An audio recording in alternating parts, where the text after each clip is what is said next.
AI is everywhere. Self-driving cars, ChatGPT, and now even biology. But can AI really replace human expertise in studying morphology? Today we're going to explore whether artificial intelligence can do what morphologists do, analysing shape, structure, and evolutionary patterns.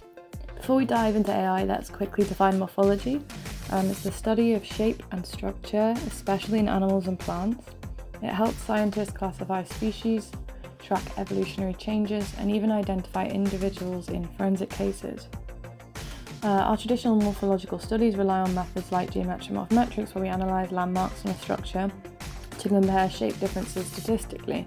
But AI has been creeping into this field, and it's doing some fascinating things. AI is already being used in several ways to analyse morphology. Programs like iNaturalist use AI to identify species based on images, but can it differentiate closely related species using morphology alone? Machine learning can now detect and classify bones, teeth, and fossils in datasets faster than humans. Researchers are experimenting with AI to place morphometric landmarks automatically, removing human error.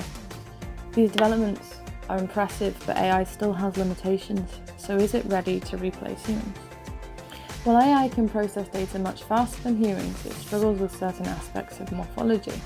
AI often misinterprets features, especially in complex structures like skulls with overlapping elements. AI needs thousands of samples to learn patterns, which isn't always available in rare or extinct species. AI can detect differences, but it doesn't understand why those differences matter in an evolutionary or functional context. So for now, AI is a tool, not a replacement. It enhances morphometrics, but still requires expert interpretation. AI is getting better, and in the future we might see fully automated species classification or real-time shape analysis for conservation efforts.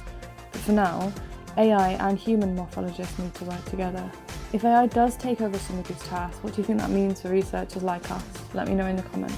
If you found this video interesting, don't forget to like, subscribe, and check out my other videos on morphometrics and shape analysis. And if you want to support the channel, you can find me on Buy Me a Coffee. Thank you for watching, and I'll see you next time.